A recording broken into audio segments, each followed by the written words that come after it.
Hello everyone, welcome back to my channel. Already previous వీడియోలో coded inequality యొక్క introduction video చూసాం. అలాగే direct స్టేట్మెంట్లో questions అడిగితే ఎలా సాల్వ్ చేయాలి అనేది చూసాం.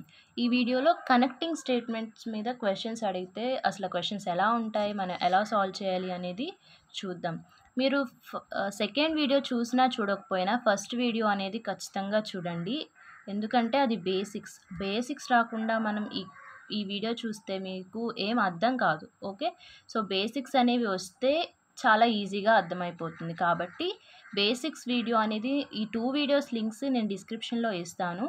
సెకండ్ వీడియో డైరెక్ట్ స్టేట్మెంట్ కాబట్టి అది చూసినా చూడకపోయినా కానీ ఈ వీడియో అర్థం అవ్వాలి అంటే మీరు ఫస్ట్ వీడియో అనేది ఖచ్చితంగా చూడండి. అప్పుడే మీకు ఈ వీడియో బాగా అర్థమవుతుంది. ఓకే, డైరెక్ట్ స్టేట్మెంట్లో ఏంటి, సింగిల్ స్టేట్మెంట్ ఇచ్చేసి మనకి 2 కన్క్లూజన్స్ ఇచ్చాడు. అందులో ఏది కరెక్ట్ అనేది మనం చూసాం. ఇక్కడ చూసినట్లయితే కనెక్టింగ్ స్టేట్మెంట్లో 2 ఆర్ మోర్ స్టేట్మెంట్స్ అనేవి ఇస్తాడు. అంటే ఒక స్టేట్మెంట్ ఉండదు, ఇంకా either 2 ఉంటాయి లేదా 3 ఉంటాయి. సో అట్లా 2 లేదంటే 2 కంటే ఎక్కువ స్టేట్మెంట్స్ అనేవి ఇస్తాడు. వాటన్నిటిని మనం ఒక సింగిల్ స్టేట్మెంట్లో రాసుకొని అగైన్ డైరెక్ట్ స్టేట్మెంట్లో మనం ఏ మెథడ్ అయితే ఫాలో అయ్యామో అదే మెథడ్ ఫాలో అవుతాం. ఇక్కడ చూసినట్లయితే అసలు ఎలా చేంజ్ చేయాలి అనేది చూద్దాం. ఇక్కడ ఎన్ని స్టేట్మెంట్స్ ఇచ్చాడు, ఫస్ట్ క్వశ్చన్ చూడండి. m is equal to L greater than 0 equal to C. ఇక్కడ వరకు ఒక statement. Okay, this is first statement. Next second statement చూడండి, C less than are equal to X. ఇది సెకండ్ స్టేట్మెంట్. థర్డ్ చూడండి, X greater than L equal to I. So ఇది I అనమాట. This is third statements. 3 statements అనేవి ఇవ్వడం జరిగింది first క్వశ్చన్లో. మీరు జాగ్రత్తగా అబ్జర్వ్ చేసినట్లయితే ఫస్ట్ స్టేట్మెంట్లో లాస్ట్ ఉన్న లెటర్, సెకండ్ స్టేట్మెంట్లో ఫస్ట్ ఉన్న లెటర్ సేమ్, అవునా? ఎస్. అండ్ సెకండ్ స్టేట్మెంట్లో లాస్ట్ ఉన్న లెటర్, థర్డ్ స్టేట్మెంట్లో ఫస్ట్ ఉన్న లెటర్ సేమ్. ఎప్పుడైతే మనకి ఇలా ఇస్తాడో ఎన్ని స్టేట్మెంట్స్ అయినా ఇవ్వండి, ఫస్ట్ స్టేట్మెంట్లో లాస్ట్ అండ్ సెకండ్ స్టేట్మెంట్లో ఫస్ట్ ఇలా సేమ్ ఉన్నప్పుడు ఏం చేస్తామంటే ఈ మొత్తాన్ని చాలా సింపుల్గా రాసుకోవచ్చు అనమాట. m is equal to L greater than C కదా, greater than O equal to, ఇక్కడ సి ఉంది, ఇక్కడ సి ఉంది. సో ఈ రెండింటి బదులు సింగిల్ సి రాస్తాం. ఓకే, రాసి ఇంక ఇది కంటిన్యూ చేయడమే. Less than are equal to X. So ఇక్కడ ఎక్స్ ఉంది, ఇక్కడ ఎక్స్ ఉంది. ఓకే, ఈ స్టేట్మెంట్ ఎండింగ్లో అండ్ ఈ స్టేట్మెంట్ స్టార్టింగ్లో ఉంది. సో ఈ రెండింటి బదులు సింగిల్ ఎక్స్ అనేది రాస్తాం, అదే ఇది. కంటిన్యూ చేద్దాం ఇంకా. Greater than L equal to I, అంతే. సో మళ్ళీ చెప్తున్నాను చూడండి, 2 ఆర్ మోర్ స్టేట్మెంట్స్ ఇచ్చినప్పుడు మన స్టేట్మెంట్స్ని అబ్జర్వ్ చేయాలి. ఫస్ట్ స్టేట్మెంట్లో లాస్ట్ వన్ అండ్ సెకండ్ స్టేట్మెంట్లో ఫస్ట్ వన్ సేమ్ ఉంది. అండ్ ఇక్కడ కూడా సెకండ్ స్టేట్మెంట్లో లాస్ట్ వన్ అండ్ థర్డ్ స్టేట్మెంట్లో ఫస్ట్ వన్ సేమ్ ఉంది. సో ఈ సేమ్ ఉన్న చోట ఈ రెండింటి బదులు సింగిల్ సి రాసేసుకుంటాం. ఈ 2 ఎక్స్ బదులు సింగిల్ ఎక్స్ రాసుకొని ఈ 3 స్టేట్మెంట్స్ని క్లబ్ చేసేస్తాం. అప్పుడు మనకి సింగిల్ స్టేట్మెంట్ అయిపోయింది. సో డైరెక్ట్ స్టేట్మెంట్లో మనం ఆల్రెడీ నేర్చుకున్నాం. సో సింగిల్ స్టేట్మెంట్లో కన్క్లూజన్ అనేది మనం ఎలా చెక్ చేయాలి అని చెప్పేసి ఇంకా మనకి సింపుల్ కదా. ఇప్పుడు చూడండి, ఫస్ట్ కన్క్లూజన్ ఎవరెవరికి మధ్య రిలేషన్, ఓకి ఎక్స్కి మధ్య రిలేషన్. సో ఓకి ఎక్స్కి మధ్య ఏమేమి ఉన్నాయో రాసుకుందాం. O equal to C less than are equal to X. ఇదే కదా మనం బేసిక్స్ వీడియోలో నేర్చుకున్నాం కదా, ఏమని, ఈక్వల్ టు కనిపిస్తే దాన్ని క్యాన్సిల్ చేసేయాలని. సో ఇప్పుడు ఓ అన్నా సి అన్నా సేమ్, ఎందుకు, ఓ ఈక్వల్ టు సి అని ఇచ్చాడు కాబట్టి. ఆర్ అన్నా ఎక్స్ అన్నా సేమ్. ఓకే, ఇప్పుడు మనం ఓకి ఎక్స్కి మధ్యలో ఇంకా ఎన్ని సింబల్స్ మిగిలాయి, లెస్ దాన్ ఒక్కటే సింబల్ మిగిలింది కాబట్టి డైరెక్ట్గా పెట్టేసుకోవచ్చు అనమాట. ఇది జస్ట్ నేను మీకు చూపించడానికి పెట్టా, ఈక్వల్ టు కాదు, లెస్ దాన్ మాత్రమే. సో ఓ లెస్ దాన్ ఎక్స్ మనకి వచ్చిన కన్క్లూజన్. కానీ వాడేమిచ్చాడు, ఓ ఈక్వల్ టు ఎక్స్ అని ఇచ్చాడు. సో ఇది కరెక్టా కాదు, this is wrong. Second one చూడండి, ఐకి ఆర్కి మధ్యలో రిలేషన్ అనమాట. ఐ ఎక్కడుంది, ఇక్కడ ఉంది. ఆర్ ఎక్కడుంది, ఇక్కడ ఉంది. సో ఇంకా దీంతో మనకు పని లేదు, ఇక్కడ రాసుకున్నాం కదా. ఐ ఇక్కడ ఉంది, ఆర్ ఇక్కడ ఉంది. చూడండి, R equal to X greater than L equal to I. So ఇక్కడ ఈక్వల్ టు ఉంది, సో క్యాన్సిల్ చేసేయాలి. ఈక్వల్ టు ఉంది, క్యాన్సిల్ చేసేయాలి. ఇంకా మిగిలిన ఎక్స్ప్రెషన్ ఏంటి, మిగిలిన సింబల్ ఏంటి, greater than. So R greater than I. అంతే కదా. మన ఆర్ గ్రేటర్ దాన్ ఐ అని రాసుకున్నాం, బాగానే ఉంది. మన కన్క్లూజన్లో ఏముంది, ఫస్ట్ ఐ ఉంది. సో సింపుల్గా దీన్ని ఏం చేయాలి, రివర్స్ చేయాలి. రివర్స్ చేసినప్పుడు ఏం చేయాలని చెప్పాను, గ్రేటర్ దాన్ ఉంటే లెస్ దాన్ రాసుకోవాలి, లెస్ దాన్ ఉంటే గ్రేటర్ దాన్ రాసుకోవాలి, అంతే. ఓకే, సో ఇప్పుడు ఐకి ఆర్కి మధ్య రిలేషన్ వచ్చింది చూడండి, ఐ లెస్ దాన్ ఆర్ అని వచ్చింది. మన కన్క్లూజన్లో కూడా అదే ఇచ్చాడు కదా. So second conclusion is correct. ఆప్షన్స్లో ఎక్కడుందో చూడండి, ఇక్కడ మీరు ఆప్షన్ డి చూసినట్లయితే ఓన్లీ కన్క్లూజన్ 2 ఫాలోస్. ఓకే, అంటే మన ఆన్సర్ ఏంటి, option D. So next one చూద్దాం. నెక్స్ట్ ఇంకొక క్వశ్చన్ చూద్దాం ఇదే మోడల్లో. Y greater than are equal to P equal to 0, ఇది ఒక స్టేట్మెంట్, అవునా. సెకండ్ స్టేట్మెంట్ చూడండి, P less than R less than are equal to J, ఇది సెకండ్ స్టేట్మెంట్. సో ఈ క్వశ్చన్లో మనకి 2 స్టేట్మెంట్స్ ఇచ్చాడు. ఇప్పుడు మనం వీటిని కంబైన్ చేసి 1 స్టేట్మెంట్ లాగా రాసుకోవాలి. కానీ ఇందాక దాంట్లో ఏమో లాస్ట్లో లెటర్ అండ్ నెక్స్ట్ స్టేట్మెంట్లో ఫస్ట్లో లెటర్ సేమ్ ఉంది కాబట్టి ఈజీగా రాసేసాం. కానీ ఇక్కడ చూసినట్లయితే ఫస్ట్ స్టేట్మెంట్లో లాస్ట్ ఏముంది, ఓ ఉంది.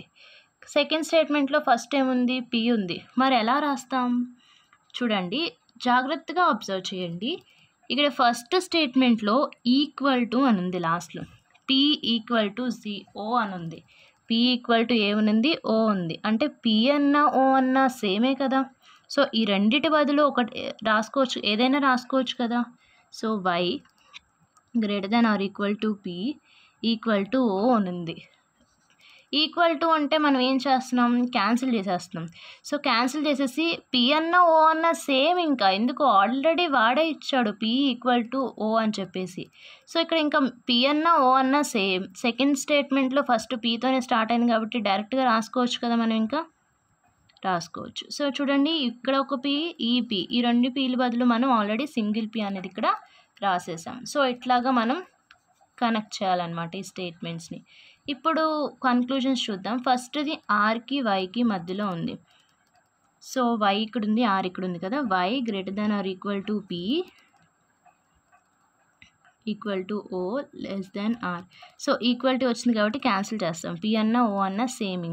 ఇంకా ఏముంది రెండింటి మధ్యలో సింబల్, ఒకటి లెస్ దాన్ ఉంది, ఒకటి గ్రేటర్ దాన్ ఉంది. So less than greater than combination వస్తే ఏం చేయాలి, మనం ఆ రెండిటికి మధ్యలో రిలేషన్ అనేది ఫైండ్ అవుట్ చేయలేం. ఇవన్నీ మనం ఆల్రెడీ బేసిక్స్లో చెప్పుకున్నాం. అందుకనే మీకు ఈ వీడియో అర్థం అవ్వాలి అంటే బేసిక్స్ వీడియో చూడమని చెప్పి నేను స్టార్టింగ్లో చెప్పాను.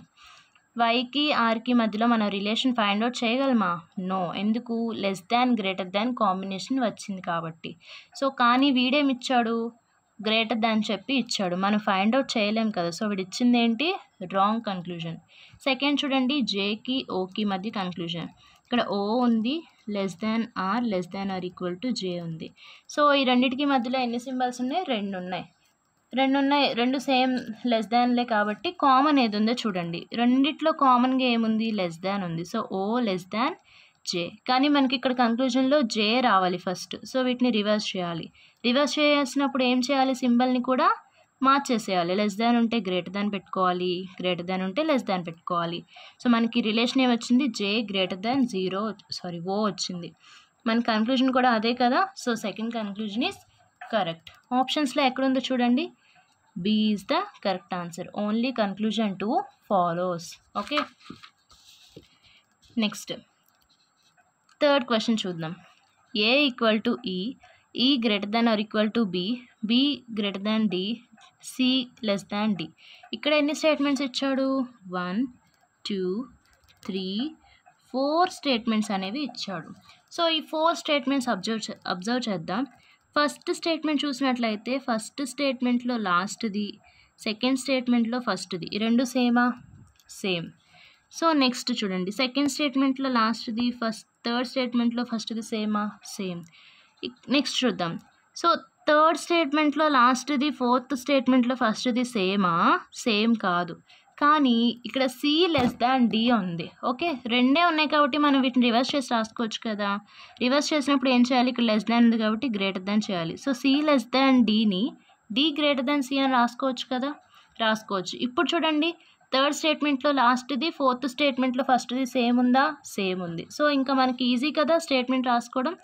సో చూడండి, ఏ రాశాను, ఈ రెండు ఈక్వల్ టు ఈ 2 ఈల బదులు సింగిల్ ఈ రాసేసుకోవచ్చు. ఈ next E greater than R equal to B. ఈ 2 బీల బదులు ఒక బి రాసేసుకున్నాం. సో కంటిన్యూ చేద్దాం. Greater than D.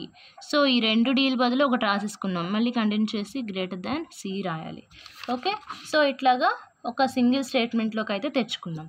First conclusion ఎవరెవరికి మధ్య రిలేషన్? బీకి సికి మధ్య. సో బి సి మధ్య ఎవరెవరు ఉన్నారు రాసుకుందాం. చూడండి, ఇదే కదా, 2 సింబల్స్ అనేవి ఉన్నాయి. అంటే ఆ రెండిట్లో కూడా కామన్ ఏముంది? గ్రేటర్ దానే ఉంది. So B greater than C. So first conclusion అదే కదా. So first conclusion is correct, true. Second చూడండి, ఏకి డికి మధ్య relation. A equal to E greater than R equal to B greater than D. So ఇదే కదా ఉంది. ఈ ఈక్వల్ టు ఉంది. ఈక్వల్ టు కనిపిస్తే ఏం చేయాలి? క్యాన్సిల్ చేయాలి. నెక్స్ట్ ఇంకా మనకి మిగిలింది ఏంటి? Greater than equal to and greater than. So 2 ఉన్నాయి. ఓకే, ఈ రెండిట్లో కామన్గా ఏముంది? గ్రేటర్ దాన్ అనేది కామన్గా ఉంది. సో ఈ రెండింటికి మధ్యలో గ్రేటర్ దాన్ అనేది రాసుకుంటాం. ఏ గ్రేటర్ దాన్ డి. కానీ మన కన్క్లూజన్లో ఏమి ఇచ్చాడు? ఏ లెస్ దాన్ అని డి అని ఇచ్చాడు. సో ఇది రాంగ్ కన్క్లూజన్. మనకి కన్క్లూజన్ 1 ఒక్కటే కరెక్ట్. ఆప్షన్స్లో ఎక్కడుంది చూడండి, ఇక్కడ ఉంది. Only conclusion 1 follows. So connecting స్టేట్మెంట్లో క్వశ్చన్స్ ఇస్తే మనం ఈ విధంగా సాల్వ్ చేస్తాం. ఇచ్చిన స్టేట్మెంట్స్లో ఫస్ట్ స్టేట్మెంట్లో ఎండ్లో ఏదైతే ఉందో సెకండ్ స్టేట్మెంట్లో స్టార్టింగ్ కూడా అదే ఉండాలి. సో ఇట్లాంటి ఈ ప్యాటర్న్ అనేది ఫాలో అయినప్పుడు మనం దాన్ని సింగిల్ స్టేట్మెంట్లోకి ఈజీగా కన్వర్ట్ చేసుకొని మనం ఫస్ట్ టైప్లో అంటే డైరెక్ట్ స్టేట్మెంట్లో ఎలా అయితే చేసామో సేమ్ అదే ప్రొసీజర్ ఫాలో అయ్యి చేస్తాం. So this is all about connecting statements. ఇంకా నెక్స్ట్ 2 టైప్స్ అయితే ఉన్నాయి కదా, formation of statement and complementary pair అని చెప్పేసి. ఆ వీడియోస్ ఆ టాపిక్స్ నెక్స్ట్ వీడియోస్లో డిస్కస్ చేద్దాం. ఒకవేళ ఈ వీడియో కనుక నచ్చినట్లయితే లైక్ చేయండి, షేర్ చేయండి. Thank you.